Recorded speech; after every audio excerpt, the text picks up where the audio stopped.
Organ of మెడిసిన్లో మనం local మెల్డేషన్ topic అని చెప్పుకున్నాం. ఇందులో భాగంగా మనం 198 వరకు చెప్పుకోవడం జరిగింది. ఇప్పుడు ప్రజెంట్ 199 నుంచి చెప్పుకుంటున్నాం. అంటే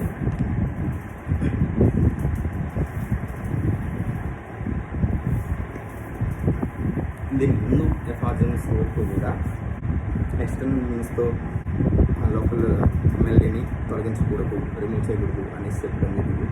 జస్ట్ బిఫోర్ ఎఫాజన్స్లో ఈవెన్ దో అది హోమియోపతిక్ మెడికేషన్ అయినా కూడా ఎక్స్టర్నల్గా యూజ్ చేసి దాన్ని తొలగించకూడదు, దానివల్ల వచ్చే అనర్థాలు అనేది చెప్పుకోవడం జరిగింది. ఇప్పుడు ఈ ఎఫాజన్లో అసలు హనుమాన్ గారు ఈ కాండలోమేటస్ సంబంధించినటువంటి మెడికేషన్స్ స్టార్ట్ చేయడానికి ముందుగా ఉన్నటువంటి సినారియోస్ ఎక్స్ప్లెయిన్ చేస్తున్నారు.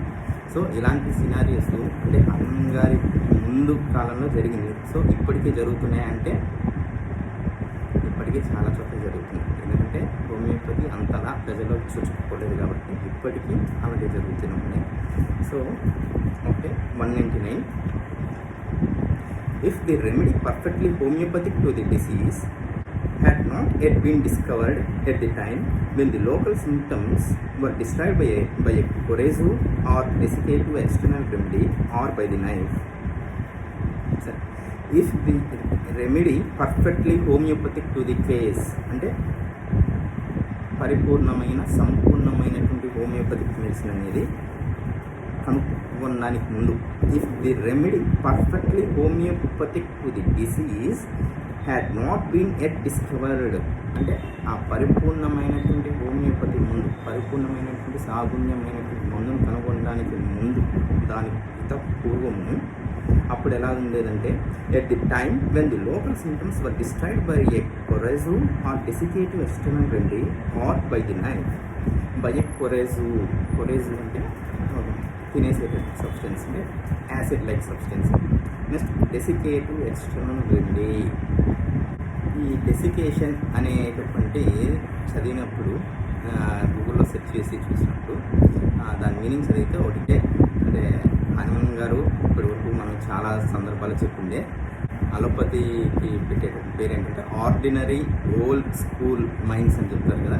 సో అదే పాయింట్ మళ్ళీ స్ట్రైక్ అయిందనమాట. ఏంటంటే ఇప్పుడు ఈ డెసికేషన్లో జరిగే ప్రాసెస్ ఏంటి అంటే the process of drying out of a tissue, లేదంటే ఒక సబ్స్టెన్స్ని కానీ మనం ఫార్మసీలో కూడా ఇచ్చేస్తున్నాం. అంటే ఫ్రెష్ లీవ్స్ కానీ ఫ్రెష్ రూట్స్ కానీ ఇలాంటివి ఏదైనా ఉన్నట్లయితే దాంట్లో మాయిశ్చర్ పోగొట్టుకోవడం కోసం మనం ఓవెన్లో పెట్టేసి మొత్తం బాగా ఎక్స్ట్రీమ్ హీట్స్కి తీసుకెళ్ళి ఆ యొక్క సబ్స్టెన్స్లో కంప్లీట్ మాయిశ్చర్ లేకుండా డ్రై చేసేసి దాని తర్వాత నెక్స్ట్ ప్రాసెస్కి యూజ్ చేసుకోవడానికి అది చేస్తాం. అదే మనకు ఇక్కడ ఇక్కడ వచ్చేసి the process of drying out of A tissue, అంటే ఒక కణజాలాన్ని ఒక టిష్యూని బాగా డ్రై చేసేస్తారు.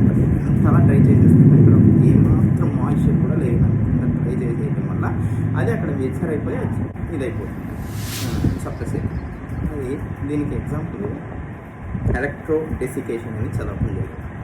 సో ఈ ఎలక్ట్రో డెసికేషన్ చదివినప్పుడు ఓకే చెప్పాలి ఏంటంటే రీసెంట్గా మేము కన్స్ట్రక్షన్ స్టార్ట్ చేసాం, ఒక 2 years అవుతుంది. ఆ చుట్టుపక్కల ప్రదేశాల్లో ఊరుకుంటే పిచ్చి మొక్కలన్నీ మొలుస్తున్నాయి.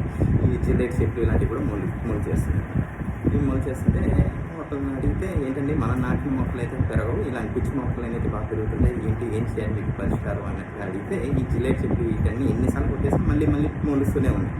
ఏంటంటే వాటిని బాగా కొట్టేసి ఆ మొదళ్ళల్లో మీరు మంట పెట్టేసి బాగా ఎక్కువ ఈ ఖాళీ సిమెంట్ సంచులన్నీ ఉంటాయి, గోతాలన్నీ ఉంటాయి, దాని మీద వేసి అగ్గిపుల్లు తీసేయండి. ఆ మంట ఆ సెగకి మళ్ళీ మీకు అక్కడ మొక్క మలవకుండా చేస్తుంది అని చెప్పారు. సో ఇక్కడ సేమ్ ప్రిన్సిపలే ఈ ఎలక్ట్రో డెసికేషన్లో జరిగేది కూడా అదే. ఎలక్ట్రో డెసికేషన్ అంటే where heat is used to dry and destroy abnormal tissue like skin growths. ఇది అంటే ఒక కామన్ మ్యాన్, ఒక లేమెన్ ఆలోచించేది ఏదైతే ఉందో అదే ఈ యొక్క డైనమిక్ హ్యూమన్ బాడీలో కూడా అదే అప్లై చేస్తున్నారు.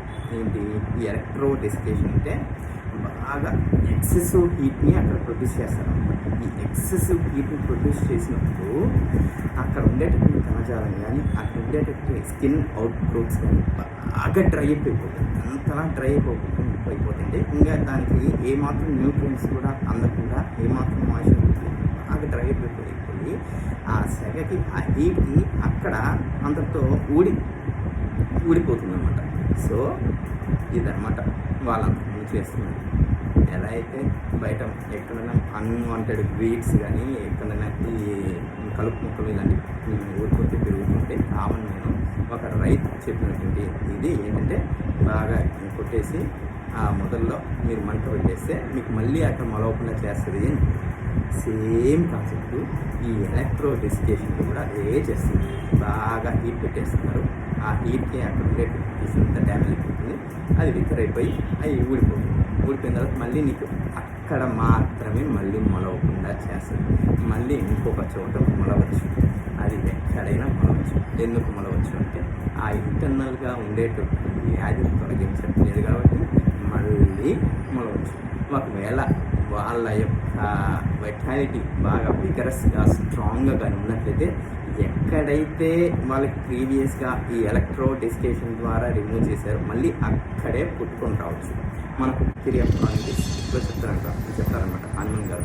ఈ విగరస్ కాన్స్టిట్యూషన్స్లో స్కిన్ కంప్లైంట్ ఎన్నిసార్లు మీరు సప్రెస్ చేసినా అది మళ్ళీ రిపీట్ అవుతూ ఉంది అంటే మళ్ళీ వస్తూ ఉంది అంటే అలాంటివి విగరస్ కాన్స్టిట్యూషన్స్గా మనం కన్సిడరేషన్ తీసుకోవాలి అని చెప్తారు. సో ఒకవేళ వాళ్ళది వీక్ కాన్స్టిట్యూషన్ అయితే స్కిన్ కంప్లైంట్ మొత్తంగా పోతుంది, తీసిపడేసినట్టు. లోపల ఎంతుందంటే ఎక్కడో వాడికి ఏ మేజర్ ఆర్గన్స్ ఉన్నా ఎక్కడ చూపిస్తారు. ఓకే సరే, ఇక్కడ డెసికేటివ్ ఎక్స్టర్నల్ రెమెడీ అని ఉన్నారు. అంటే ఈ డెసికేటివ్ అనే ప్రాసెస్ని ఎగ్జాంపుల్స్లో దానికి భాగంగా ఎలక్ట్రో డెసికేషన్ అనేది చెప్పుకోవడం జరిగింది. అలాగనే అంతకుముందు దానికి సంబంధించి ఏదైనా కెమికల్ మెథడ్స్ లేదంటే ఇంకేదన్నా మెడిసినల్ ప్రాపర్టీస్ ఉన్నటువంటి దాన్ని ఏదైనా తీసుకొని డెసికేషన్ చేసే వాళ్ళు అని. సో వాళ్ళు ఏంటంటే ఇంప్రూవ్ అయిందంటే అంతకుముందుకి ఇప్పటికి ఆ యొక్క డెసికేటివ్ దాన్ని ఈ మెడిసినల్ రూపంలో కాకుండా ఈ ఎలక్ట్రికల్ రూపంలో ఇచ్చుకొని ఇంప్రూవ్ అయ్యారు. అంతే తప్పితే వాళ్ళ యొక్క ఫండమెంటల్ కాన్సెప్ట్స్లో మటుకు ఏ మాత్రం మారలేదు. ఇంకెన్ని సంవత్సరాలైనా 100,000 సంవత్సరాలైనా అది అట్లనే ఉంటున్నాం.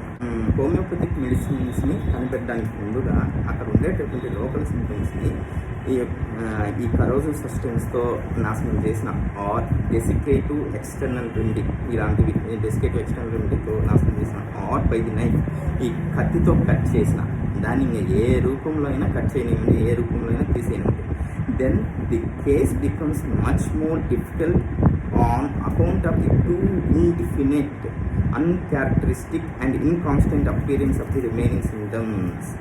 ఇక్కడ మీరు ఆ యొక్క ఎక్స్టర్నల్ లోకల్ మెలడీ, ఆ లోకల్ కంప్లైంట్ ఏదైతే ఉందో అది ఏ రూపంలో నువ్వు దాన్ని తీసేసినా, అక్కడ డిస్ట్రాయ్ చేసినా, దీనికి ఎడిషనల్గా ఇంకోటి మనం ఏం చేసుకుంటే ప్రీవియస్ కాన్ఫరెన్స్లో చెప్పుకోవడం జరిగింది.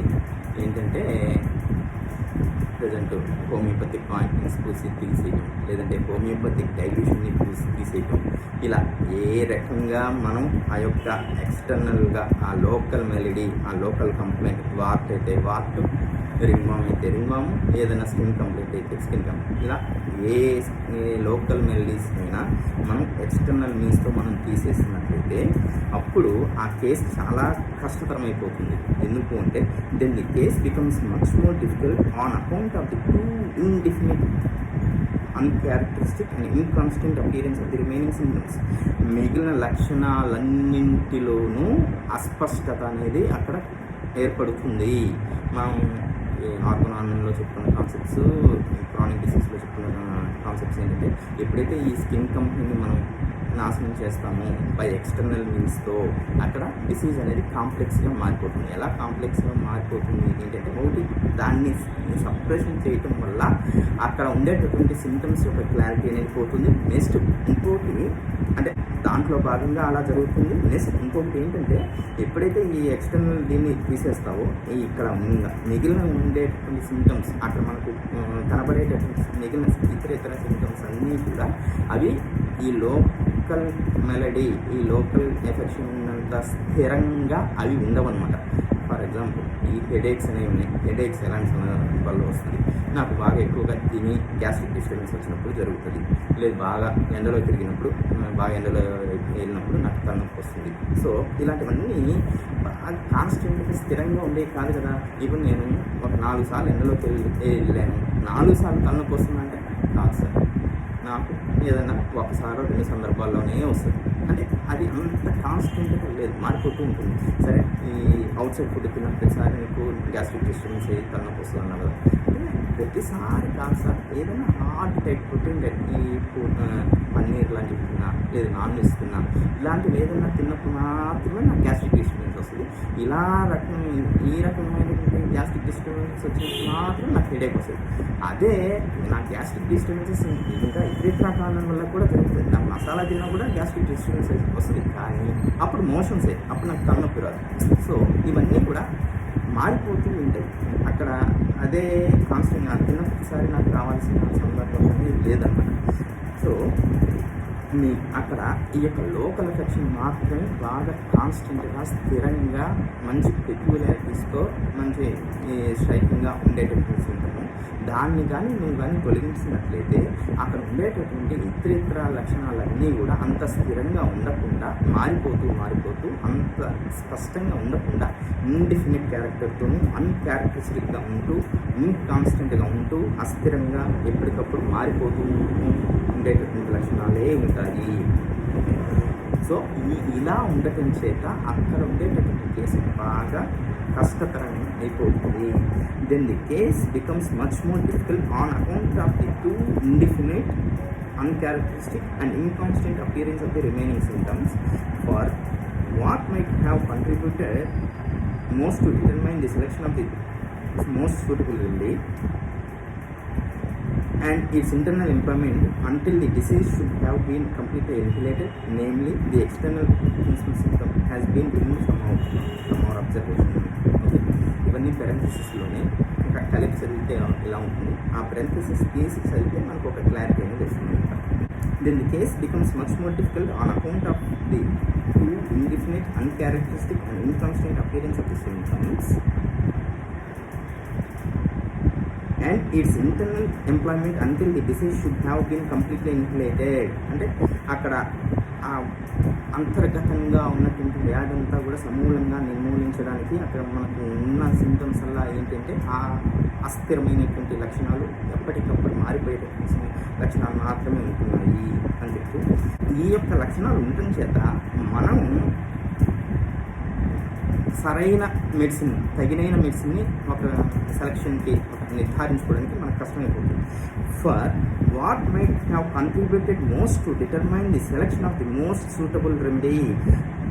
ఓకే, ఆ యొక్క కాన్స్టెంట్ సిమ్టమ్, ఆ యొక్క కాన్స్టెంట్ లోకల్ సిమ్టమ్ని మనం తొలగించిన పిదప for what might have contributed most to determine the selection of the most suitable remedy, అత్యంత తగినైనటువంటి మెడిసిన్ని నిర్ధారించుకోవడానికి మనకు దోహదపడేది ఏంటిది, మనకు సహాయపడేది ఏంటి, ఇది ఏముండదు. For what might have contributed most to determine the selection of the most suitable remedy, namely the external principal symptom, బాహ్యంగా ఉన్నటువంటి ప్రధానమైనటువంటి లక్షణం, అదే మనల్ని బాగా మనకు బాగా సహాయపడేది ఏంటంటే ఆ యొక్క ఎక్స్టర్నల్ ప్రిన్సిపల్స్ మాత్రమే మనకు సహాయపడుతుంది. కానీ దాన్ని తీసేసిన ద్వారా ఏం జరుగుతుంది అంటే has been remove from our observation, మన యొక్క పరిశీలన నుంచి, మన యొక్క గమనించిన నుంచి ఆ యొక్క ఎక్స్టర్నల్గా ఉండేటువంటి ప్రిన్సిపల్స్ మనం తొలగించేయడం జరిగింది. ఆ తొలగించేయడం తర్వాత మనకు ఏది సహాయపడుతుంది అంటే అక్కడ ఉండేటువంటి అరాకొర ఉండే సింటమ్స్ మాత్రమే మనకు సహాయపడతాయి.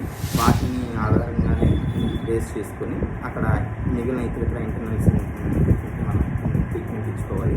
అది అంత పెక్యులియర్ సింటమ్స్, అంత స్ట్రైకింగ్ సింటమ్స్గా మనకు ఉండవు అనేసి చెప్తున్నాను. For what might have contributed most to determine the selection of the most suitable remedy, namely the external principal symptom has been remove from our observation. ఇక్కడ నాట్ బీన్ డిస్కవర్డ్ అన్న చోట ఒక కూర్చొని చెప్తున్నారు. As was the case before my time with the remedies for the condylomatous disease and the antisoric medicines. అంటే ఇక్కడ most probably అంటే only కాండ్రోమెటస్ disease అంటే ఈ వాటి ఎక్స్క్రీసెన్సెస్ సంబంధించినట్టు మాత్రమే హార్మోన్ గారు చెప్తున్నాను అనమాట. ఓకే, సో ఇంకొకసారి చదువుతాను. 199. If the remedy perfectly homeopathic to the disease had not yet been discovered at the time when the local symptoms were destroyed by a corrosive or desiccating external remedy or by the knife. అంటే ఈ యొక్క homeopathic medicine సాగునీయమైన medicine కనుగొనడానికి ముందు ఈ యొక్క local సిమ్టమ్స్ని ఈ రకంగా తొలగించేవాళ్ళు అనమాట. అంటే కరోజివ్తో అంటే acid line substance, desiccative remedy, desiccative external remedy అంటే డెసికేషన్ అంటే అక్కడ ఉండేటువంటి టిష్యూ బాగా డ్రై చేయడం ద్వారా అక్కడ ఆ టిష్యూని డిస్ట్రాయ్ చేసేస్తారు అన్నమాట. ఆ ప్రాసెస్ని డెసికేషన్ అంటారు. ఆ డెసికేషన్లో ఎలక్ట్రో డెసికేషన్, తర్వాత ఈ మెడిసినల్ డెసికేషన్ ఇలాంటి మెథడ్స్ ఏమి ఉంటాయి. సో ఎలక్ట్రో డెసికేషన్ అంటే ఈ యొక్క ఎక్స్టర్నల్గా హీట్ని అక్కడ ఎక్కువగా ఇవ్వడం ద్వారా అక్కడ ఉండేటువంటి టిష్యూ అంతా బాగా డెడ్ అయిపోయి లిఫ్ట్ అయిపోయి రాలిపోతుంది అది. సో ఈ యొక్క ఈ డెసికేటివ్ ఎక్స్టర్నల్ రెమెడీ ద్వారా తీసేసిన ఆర్ బై ది నైఫ్ కత్తితో తొలగించిన then the case becomes much more difficult on account of the too indefinite uncharacteristic and inconstant appearance of the remaining symptoms. అక్కడ మిగిలిన సిమ్టమ్స్ అన్నిటిని కూడా చాలా అస్థిరంగాను ఎప్పటికప్పుడు మారిపోతూ అస్పష్టమైనటువంటి సిమ్టమ్స్ ఉండటం చేత ఆ యొక్క కేసు అనేది చాలా కష్టతరం అయిపోతుంది. దేని కష్టతరం అవుతుందంటే అండ్ ఇంటర్నల్ ఎంప్లాయ్మెంట్ అంటే the disease should have been completely eliminated. అక్కడ ఉన్నటువంటి అంతర్గత వ్యాధిని సమూలంగా నిర్మూలించడానికి కష్టతరం అయిపోతుంది. On account of the few symptoms are inconstant అస్థిరమైనటువంటి లక్షణాలు, ఇండెఫినెట్ ఏ సిమ్టమ్కి ఒక స్పష్టమైనటువంటి మొడాలిటీస్ లేకుండా స్పష్టమైనటువంటి ఈ పెక్యులారిటీస్ లేకుండా ఉండటం, ఈ కారణాల చేత అక్కడ ఉండేటటువంటి ఈ డిసీజ్ అనేది అంతకంతకంగా కష్టతరం అయిపోతుంది. For what might have contributed most to determine the selection of the most suitable remedy, namely the external principal symptom, has been removed from our observation. మనకి ఏది బాగా దోహదపడుతుంది, ఏది మనకు సహాయపడుతుంది ఈ యొక్క సరైన హోమియోపతి మెడిసిన్ సెలెక్షన్ చేసుకోవడానికి అంటే అక్కడ ఉండేటువంటి ఎక్స్టర్నల్ ప్రిన్సిపల్ సిమ్టమ్ అంటే ప్రధానమైనటువంటి బాహ్య లక్షణం, దాన్ని మనం పరిశీలించి దాన్ని తొలగించడం జరుగుతుంది చెప్తుంది. సో అది కానీ లేకపోతే అక్కడ కేసు అనేది ఇంకా మోస్ట్ డిఫరెంట్గా తయారైపోతుంది అని చెప్తున్నారు. Okay, next 200. Had it still been present to guide the internal treatment, the homeopathic remedy for the whole disease might have been discovered. ఒకవేళ had it still been present to guide the internal treatment, అక్కడ ఇంత చేసిన తర్వాత కూడా మనకు అక్కడ ఆ యొక్క లోకల్ కంప్లైంట్, లోకల్ సిమ్టమ్ ఏదైతే ఉందో అది కానీ ఉన్నట్లయితే రిగర్స్ కాన్స్టిట్యూషన్స్ కానీ లేదంటే ఆ యొక్క ప్రొసీజర్ చేసేటప్పుడు వాళ్ళు పెయిన్ వల్ల నాకు వద్దు అనేసి విత్డ్రాల్ చేసుకోవడం కానీ లేదంటే ఏదో కారణం వల్ల ఆ ప్రొసీజర్ చేసిన తర్వాత అయినా మళ్ళీ అక్కడ లోకల్ సిమ్టమ్ మళ్ళీ ఉద్భవించిన ఇలాంటి కేసెస్ ఈ రకంగా ఏ కారణాల వల్ల అయితేనేమి అక్కడ ఎన్ని ప్రొసీజర్ చేసిన తర్వాత కూడా అది ఇంకా అక్కడ ఉన్నట్లయితే had it still been present to guide the internal treatment అంటే ఆ యొక్క ఇంటర్నల్ ట్రీట్మెంట్ని మనకు మార్గనిర్దేశం చేయడం కోసం అక్కడ ఆ యొక్క లోకల్ సిమ్టమ్ ఆ స్థానిక వ్యాధి అనేది కానీ ఇంకా ఉన్నట్లయితే the homoeopathic remedy for the whole disease might have been discovered. అక్కడ ఉన్నటువంటి మొత్తం వ్యాధి మొత్తానికి సంబంధించినటువంటి హోమియోపతిక్ మెడిసిన్ని మనం కనుగొంటాం. And had that been found the persistence of the local affection during its internal employment would have shown that the cure was not yet completed. ఒకవేళ ఓకే ఇన్ని ప్రొసీజర్స్ చేసిన తర్వాత కూడా అక్కడ ఆ లోకల్ ఎఫెక్షన్ అనేది సరే అది ఉండటం వల్ల మనకు ఏం ఉపయోగం అంటే మనకు ఆ టోటాలిటీ మొత్తం సిమ్టమ్స్ అన్నింటినీ తీసుకొని దానికి ఉన్నటువంటి స్పెషల్ క్యారెక్టరు, స్పెషల్ ఫీచర్స్, ఆ స్పెషల్ ఆ పెక్యులర్ సిమ్టమ్స్ అన్నింటినీ తీసుకొని ఆ పిదప హోమియోపతిక్ మెడిసిన్ కనుగొని సెలక్షన్ అయిపోయిన తర్వాత హోమియోపతిక్ మెడిసిన్ వచ్చినప్పుడు ఇంటర్నల్గా హోమియోపతిక్ మెడిసిన్ అప్లై చేసిన తర్వాత కూడా the persistence of the local affection during its internal employment would have shown that the cure was not it completed. అంటే ఇక్కడ హోమియోపతిక్ మెడిసిన్ అంటే హోమియోపతి కంపెనీస్ తయారు చేసిన మెడిసిన్ కాదు. ఆ యొక్క పర్టికులర్ కేసులో ఆ యొక్క టోటాలిటీ ఆఫ్ సిమ్టమ్స్కి అనుసరిస్తూ ఎంచుకున్నటువంటి హోమియోపతిక్ సిమిలిమం. ఆ యొక్క హోమియోపతిక్ సిమిలిమం ఇచ్చిన తర్వాత కూడా అక్కడ లోకల్ ఎఫెక్షన్ అనేది ఇంకా ఉన్నట్టుంది అని అనుకున్నట్లయితే అక్కడ ట్రీట్మెంట్ ప్రాసెస్ అంతా కూడా ఇంకా పూర్తి కాలేదు అనేసి మనం తీసుకోవాలి. The persistence of the local affection during its internal employment would have shown that the cure was not at completed. అక్కడ నివారణ అనేది ఇంకా పూర్తి అవ్వలేదు. But were it cured on its seat, this would be a convincing proof that the disease was completely eradicated and the desired recovery from the entire disease was fully accomplished. అది ఒకవేళ మనం medicine ఇచ్చిన తర్వాత అందరికీ వెంటనే తగ్గిపోవాలని లేదుగా. కొంతమందికి ఒక నెల రోజుల్లో తగ్గిపోవచ్చు, కొంతమందికి 3 నెలలు పట్టవచ్చు, కొంతమందికి 6 నెలలు పట్టవచ్చు. ఇలా డిఫరెంట్ టైం అనేది పడుతుంది. అది వాళ్ళ కాన్స్టిట్యూషన్ ప్రకారం వాళ్ళకి ఇచ్చినట్టు మెడిసిన్ వాళ్ళు చేసే ఆహార పథ్యాల విషయాలకు సంబంధించి ఒక్కొక్కరికి ఒక్కొక్క టైం పడుతుంది. మనం వేసిన తర్వాత అది ఇంకా రాలిపోలేదు, మనం తొందరపడాల్సిన అవసరం లేదు. అది అలా రాలిపోకుండా అది అక్కడే ఉంది అని అనుకున్నట్లయితే అక్కడ అంతర్గతంగా వ్యాధి అనేది ఇంకా పూర్తిగా పోలేదు అని అనుకోవాలి. అండ్ నెక్స్ట్ ఒకవేళ అది ఒక 3 నెలల తర్వాతనో ఒక 6 నెలల తర్వాతనో ఆ వార్త అనేది రాలిపోయింది, లేదు అక్కడ ఉండేటువంటి లోకల్ సింటమ్ ఏదైతే ఉందో ఆ కుంభం లేదు ఇంకేదైనా సోరియాసిస్ అలాంటివి పోయాయి, అప్పుడు ఏంటంటే but were it cure on it see, ఒకవేళ అది ఉన్న చోట అది కానీ నయమైనట్లయితే this would be a convincing proof that the disease was completely eradicated. అంటే ఇది మనకు కన్విన్సింగ్ ప్రూఫ్ అంటే నచ్చ చెప్తుంది, ఒప్పించేటట్టుగా చేస్తుంది, నమ్మేలాగా చేస్తుంది. ఏంటి? That the disease was completely eradicated, సమూలంగా నిర్మూలన జరిగింది అని మనకు నచ్చ చెప్పేది, మనం ఒప్పుకునేలా చేసేది ఏంటంటే ఆ యొక్క ఎక్స్టర్నల్ సింటమ్ ఏదైతే ఉందో అది సమూలంగా నయం అవడం ద్వారా మనకు అది కన్విన్సింగ్ ప్రూఫ్గా ఉంటుంది. This would be a convincing proof that the disease was completely eradicated and the desired recovery from the entire disease was fully accomplished. మనం కోరుకున్నటువంటి, మనం ఆశించినటువంటి రికవరీ, ఆరోగ్యం తిరిగి యథాస్థానానికి రావడం, అటువంటిది మనం ఆశించినటువంటిది పూర్తిగా సాధించాము, పూర్తిగా నెరవేరింది అనేసి అనుకోవచ్చు. And the desired recovery from the entire disease was fully accomplished. అక్కడ ఉన్నటువంటి వ్యాధి మొత్తాన్ని కూడా నయం చేసే దాంట్లో మనం సాధించాము. సో ఇది ఉండటం ద్వారా, ఈ లోకల్ ఉండటం ద్వారా ఏంటంటే మనకు ఉద్యోగం అండ్ ఇన్ఎస్టిమబుల్, అమూల్యమైనటువంటిది ప్రయోజనం, అండ్ ఇండిస్పెన్సిబుల్ అడ్వాంటేజ్, అంటే అది చాలా ముఖ్యమైనటువంటి ప్రయోజనం, మనకు అమూల్యమైనటువంటి ముఖ్యమైనటువంటి ప్రయోజనం ఇదన్నమాట. ఏంటంటే ఆ యొక్క ఎక్స్టర్నల్ సింటమ్ మనకు కానీ ఉన్నట్లయితే ఆ నయం, వ్యాధి పూర్తిగా నయం అయిందా లేదా అనేసి మనకు కన్విన్సింగ్ ప్రూఫ్గా ఉంటుంది. Had it still been present to guide the internal treatment, the homeopathic remedy for the whole disease might have been discovered. And had that been found, the persistence of the local affection during its internal employment would have shown that the cure was not yet completed. ఒకవేళ ఆ యొక్క homoeopathic సిమిలిమంని ఇచ్చిన తర్వాత కూడా అక్కడ అది ఇంకా కొనసాగుతూ ఉన్నట్లయితే, ఆ యొక్క లోకల్ సింటమ్ అనేది ఇంకా కొనసాగుతూ ఉన్నట్లయితే అక్కడ అంతర్గతంగా ఆ వ్యాధి అనేది నయం అవ్వలేదు అనేసి చెప్పడం అనమాట. But were it cure on it's seat, ఒకవేళ అది ఎక్కడైతే ఉందో ఆ ప్రదేశంలో అది నయం అయితే అది this would be a convincing proof that the disease was completely eradicated.